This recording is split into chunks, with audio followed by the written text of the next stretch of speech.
Kelly, it has been my bucket list dream to come to Antarctica. I have had the best time here on Quark Ultramarine, and honestly, I never ever in my wildest dreams thought I would stand up paddleboard in Antarctica. Can you tell people who are at home thinking I would never do that why it's a good idea? Definitely. Why wouldn't you? I mean, if you're coming down here and it's a bucket list, I think that it's really important to try to capture and enjoy all the different experiences that Quark has to offer, whether it's going in the Zodiac for a cruise or going to shore to check out a penguin colony or a historic site. Yes, there's a spa on board, but we want to get you off the ship. We also do kayaking. We have a sea kayak program, a Stand Up Paddleboard program, which you experienced, and a paddle excursion program, which is a sit on top kayak. So the Stand Up Paddleboard program and the paddle excursion program are one-time opportunities. You go once during an excursion instead of a Zodiac cruise, and you get to experience Antarctica at a really slow pace. It's quiet because our safety Zodiac is kind of hiding behind us, and you get to just paddle and laugh at the penguins jumping out of the water and experience Antarctica from a wildlife perspective, from the seal's perspective and a penguin's perspective. Paddling close to the ice is just so magical. It can be dangerous as well, but we give you plenty of guidelines for that.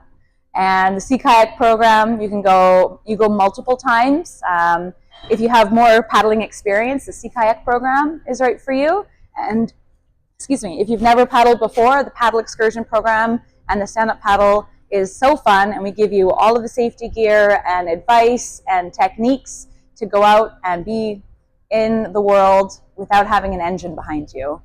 And it's a really full immersive experience, especially in the stand-up paddle program if you decide to do an early polar plunge off your board, which happens. Which in fact, I did accidentally get in the water in my dry suit.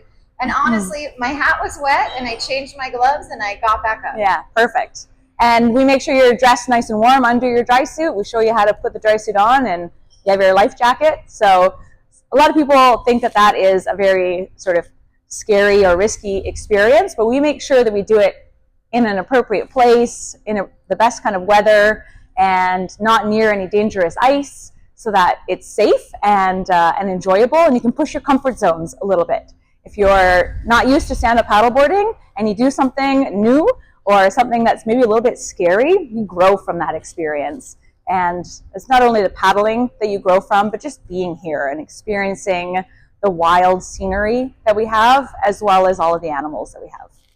I think that's so true. One of the things I noticed going to all the briefings is everybody's very calm, but also everyone's incredibly experienced. There's very few people on your team that haven't been doing what they're doing for more than a decade. And some of the people have been down in Antarctica 30 years or more. Yeah. I felt really comfortable that you understood all the potential hazards and that the ship's main concern is you should be safe, you should be happy, it should be a great experience. What brought you to Antarctica? I have been sea kayak guiding since 2013 in Western Canada, and I've been working my way up to different levels of guiding, and I do lots of remote wilderness trips. And I bumped into someone at a remote wilderness site. We were both camping at the same spot, and she was the head sea kayak guide and hiring manager at the time. And she said that I should probably apply. So I did, and I was able to come down for a full 4 months my first year. And now I'm on my third Antarctic season. And I also guide still in BC, but it's really amazing to take that experience back home and all that risk management and bring it here with such a big team that we have. And like you said, everyone is very kind of safety conscious. And I'm able to expand my own guiding skills in a new area, as well as bringing people out from all over the world. And what's really nice about the paddling program here is that you can come back on board and warm up with a nice meal and a nice warm shower if your toes are cold. And you don't have to camp in the rain, which is also a beautiful experience in Western Canada. But yeah, it's really hard to say no to taking people on their bucket list trip or showing them what's down here and what's worth protecting. That's true. We have learned a lot about the different habitats. We've been so lucky. We've seen 3 kinds of seals, 3 kinds of penguins. I think 4 or 5 kinds of whales. I mean, you're so up close and personal with creatures that really only live here. A lot of them only live here, and it's pretty amazing the interconnectedness of a lot of the creatures too. So we have been really lucky to see orca. We definitely don't see orca on every trip, and there's a specific few ecotypes of orca in Antarctica. We've seen a lot of humpbacks as well. They come down here to feed on the abundance of krill, and then they go north to breed in warm waters. And we have in Western Canada where I work, humpbacks and orca, so it's nice to take that experience that I have and adapt it to the different ecotypes and the ecosystems down here. We have seen a handful of fin whales as well from the ship, the second largest animal on Earth. But then also I was kayaking with my group and we saw a little school of krill, and it was so cool because normally they sink down in the water column during the day, but there was this school of them, and it was really awesome to see the backbone of the Antarctic food chain here. Everything here eats krill, unless it eats an animal that eats krill. So the seals and the whales and the penguins eat krill, and then orca and some seals eat penguins that also eat krill. So yeah. It's amazing, and I see you're wearing your krill pin. Oh yeah, a lot of crew with krill pin. Of course, we have a shop on board so passengers can get their own krill pin. But one more thing I would love to touch on is I know I had stand-up paddleboard a couple of times before and always fallen off and thought, that'd be so silly to stand up paddleboard in Antarctica, but I did it, and in fact I did fall off. But there's people that have never kayaked or never stand up paddleboard, and this is a safe, reasonable choice for them. It is a safe, reasonable choice, and that's because of the decisions that we make before we go out. So the paddle team is up on the bridge. Before we come into the location, we're looking at the weather and the forecast and the ice conditions and deciding if it's right for us.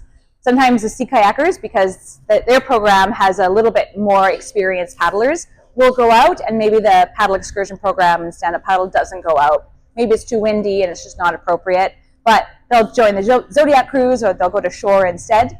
And yeah, so we're making these risk management decisions all the time, and with a team of experienced paddle guides.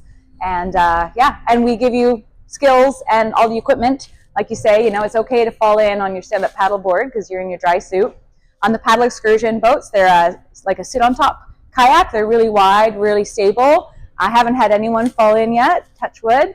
And then the sea kayaks, again, they're really stable. We have singles and doubles, and it's for people that have a little bit more experience, so that, and then they go as often as possible instead of doing Zodiac cruises.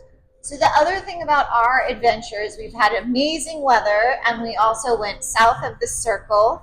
And can you explain to everybody a little bit? You and I actually hula hooped on fast ice because we brought the circus to Antarctica. Yeah, it was pretty silly. I appreciate silliness. Sometimes there's a lot of seriousness that goes into this job with risk management and with the safety side of things. But once all that is set aside, you can have a ball. I think it's kind of like summer camp for adults a little bit. You know, you get to know people on board, and you get to have these hilarious experiences, watching penguins from your kayak coming and going, or having fights with each other, or, you know, feeding their young ones, and it's just so heartwarming. But being south of the Circle is really unique. We don't have that many trips that do that every year, and it's rare to have such good weather.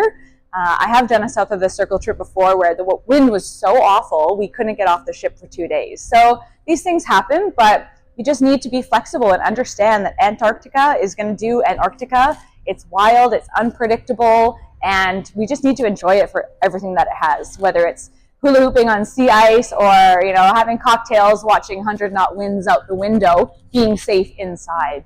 But yeah, I really appreciated everyone was having such a good time playing in the snow and in the sunshine, and I think everyone had a little bit of a sunburn that day as well.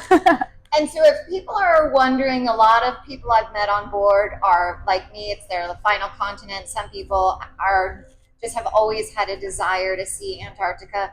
What's something from your experience about Quark that you think maybe people don't realize about either the joy of Antarctica or expedition cruising? Like, I know you mentioned meeting people. Like, I've noticed people eat dinner every night, with someone new. It's really lovely.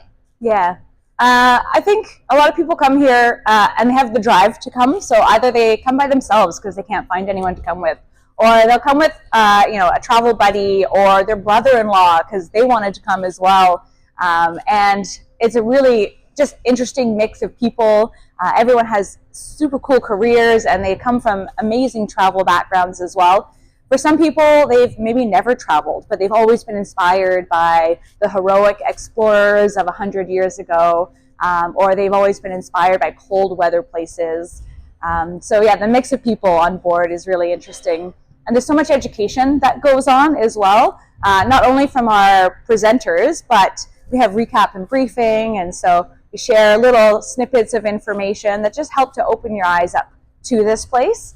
And we want to make it as enjoyable as possible. Everything on board is very comfortable too, so I know sometimes people just want to stay in their bed if the sea is a little bit rough and they can watch the presentations from there. But we also want people to come outside, come to the outer decks to see some albatross that you won't see anywhere else in the world, and just maximize your time. If you think you're going to catch up on sleep on this trip, you can think again. And one of the things, speaking of recap and briefing, I loved your talk about stamps. Can you tell people a little about you get to the southernmost post office? Yeah, the southernmost post office, public post office, I guess, is a UK post office that we were lucky to visit at Port Lockroy, or Port La Croix, if you're saying it in a French accent. And that place is quite popular, so often it's booked with ships, and we don't overlap our bookings as well, so we don't often see other ships, which is really nice. It's a former research base and turned into a museum and post office and little gift shop. And there's nesting gentoo penguins all around. And yeah, so you can buy a postcard there, you can stamp it there, or we have an onboard penguin post too. So we're collecting postcards from people, and when we're near Port Lockroy again, we're able to drop them off. I think we dropped off 4 wine boxes full of postcards last trip. And some of them were from 2023. So those folks are going to get a real surprise when they get their postcard like a year and a half later. Well, that does happen. I know there's a famous post office I went to also in the Galapagos where the same thing, but people actually take postcards for people. But it has been such a joy, and I'm so thrilled I got to spend this time on my 7th continent with you and with Quark. And is there any last thing you'd like to leave our listeners with about, if they're on the fence about deciding to come to Antarctica? Some people are worried they'll be too cold, it's too far, but I feel like it's so warm and inviting here. I really just hope everybody gets the opportunity. Yeah, I hope that as well, if it's right for you. You know, you need to decide that, if too much cold and if you get too seasick, then it's not right for everyone, and I will admit that. However, we do have folks that come out. We had a gentleman on the last trip who was 93. We have people, in retirement age that come out, and some people bring their kids. We've had like 9, 10, 12-year-olds that come once in a while with their families. So it's quite a spectrum of people, and I wouldn't worry too much about, physical ability. Yes, you need to be able to move around the ship and get into the zodiacs. If you're going to be paddling with me in the paddle excursion program, you need to propel yourself forward. I'm not going to be towing you unless it's an emergency. But yeah, we have an amazing cross-section of guides, and the crew on board are from all over the world, from all different backgrounds. And we were chatting earlier about how many women are guides as well. And it's pretty amazing to work with such a diverse team that people are teaching me new things every day, and I'm also able to mentor new guides along the way. But everyone comes here with a passion and a drive, and they want to see this place. And so we'll figure out a way. If this is something that you want, then we'll figure out a way to make it happen for you.